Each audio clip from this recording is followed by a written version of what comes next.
আসসালামু আলাইকুম রহমতুল্লাহ। সম্মানিত ফেসবুক বন্ধুরা, আপনারা দেখছেন আমাদের স্টেটে এসে উপস্থিত হয়েছেন আমাদের এলাকার সংগ্রামী কবি, মরমী কবি, জাতির বিবেক কবি আব্দুল কুদ্দুস। আজকে উনি খুব সুন্দর একটা জিনিস আপনাদের সামনে উপহার দিতে চলছেন। দেখা যাক উনি কি আজকে নিয়ে আসছেন। আসসালামু আলাইকুম। উপস্থিত আমার ফেসবুকের দর্শক শ্রোতা বন্ধুরা, আমি আজকে একটি সামাজিক কবিতা নিয়ে উপস্থিত হয়েছি। আমাদের সমাজে যে সমস্ত মেয়েদের স্বামী মারা যায়, তখন তারা বিধবা হয়। তো এই বিধবার যে কি যন্ত্রণা তারাই জানে। অনেক দিন ঘরে থাকে, তাদেরকে হিন্দুদের মেয়েদেরকে আগে চিতার আগুনে পুড়িয়ে মারত। তারপরে অন্ধবিশ্বাসের যুগ পেরিয়ে এসে তারপরে সে সতীদাহ প্রথা বন্ধ করেছে ইংরেজ সরকারের আমলে, কবি ঈশ্বরচন্দ্র বিদ্যাসাগরের সহযোগিতায়। তারপরে বিধবাদেরকে আর বিয়ে দিত না, বাবা মা ঘরে পুষে রাখত। মুসলমান সমাজেও ওই রকম ছিল, এখনো আছে, কিন্তু তাদের যে কষ্ট হয় সেই কষ্টের কথা তো আমরা জানি না। তাই এই বিধবার নিয়ে আজকে আমার পরিবেশনা।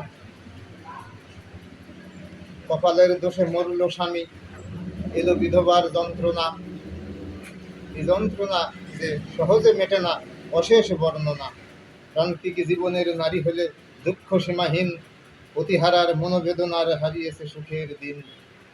স্বামী নেই যার এ সংসারে দুঃখ জনম তার, বাবা মায়ের মাথার বোঝা মূল্য নেই তার। কেহ করে পুনর্বিবাহ, কেহ বীজ ধান, অবসরে লুকরিয়ে কাঁদে বিধবার প্রাণ। কেহ করে পুনর্বিবাহ, কেহ বীজ ধান, অবসরে লুকরিয়ে কাঁদে বিধবার প্রাণ। অতিহারা এই নারীর বেদনা সবাই যদি জানত, প্রেমের মিনারে গিয়ে শাদি করে আনত। এ যুগের মেয়ে বিধবা হলে পরে না কাফন শাড়ি, মোবাইলে পীড়িত করে যাই বন্ধুর বাড়ি। হিন্দুর মেয়ে দাড়ি হইলে তার দিত না পুনর বিয়ে, ভাতৃবধূর দাসী হইতে সে পোড়া কপাল নিয়ে। সে আইন ঘেঁচতে গেছে প্রযুক্তি পেয়ে, ইসলাম তার সতীত্ব রেখেছে পুনর্বিবাহ দিয়ে। বারবার যদি হয় বিধবা, শাদি করতে পারবে, চিতার আগুনে পুড়িয়ে তাকে কখনো না মারবে।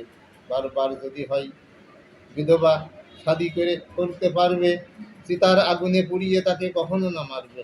পুরুষ কুলে জন্ম নিলেও আমি বুঝি নারীর বেদনা, সে যে আমার মায়ের জাতি, দিতে পারি না গঞ্জনা। অভিপ্রাণে জোয়ার আনে বিধবার ভালোবাসা, এবানে মরবে ডুবে কাঙ্ক্ষিত প্রাণের আশা। এবানে মরবে ডুবে কাঙ্ক্ষিত প্রাণের আশা। আমাদের দিনের নবী হযরত মুহাম্মদ সাল্লাল্লাহু আলাইহি ওয়াসাল্লাম, তিনিও বিধবা মেয়ে বিয়ে করেছিলেন অনেক। বিধবাদের ভিতরে প্রেম ভালোবাসা কুমারীদের চেয়ে হাজার গুণ বেশি আছে, তাদের প্রেম পরিপক্ক। তাই আমার দিনের রাসূল বিধবা মেয়েই বিয়ে করেছিলেন। আমরা সেই বিধবা মেয়ের সাথে ছেলেদের বিয়ে দিতে আমরা লজ্জাবোধ করি, ঘৃণাবোধ করি, কিন্তু করলি তো রসুলের আইন মানা হবে না। রসুলের আদর্শ, রসুলের অনুসারী হতে হলে রসুল যা করেছে আমাদেরও তাই করতে হবে। উপস্থিত দর্শক শ্রোতা মণ্ডলী, আমি আর দীর্ঘায়িত না করে অনেক কথা আমি এখানেই সমাপ্তি করছি। আগামী দিনের পরিবেশনার আমন্ত্রণ রেখে আমি আজকের মতো ভিডিও এখানেই সমাপ্তি করলাম।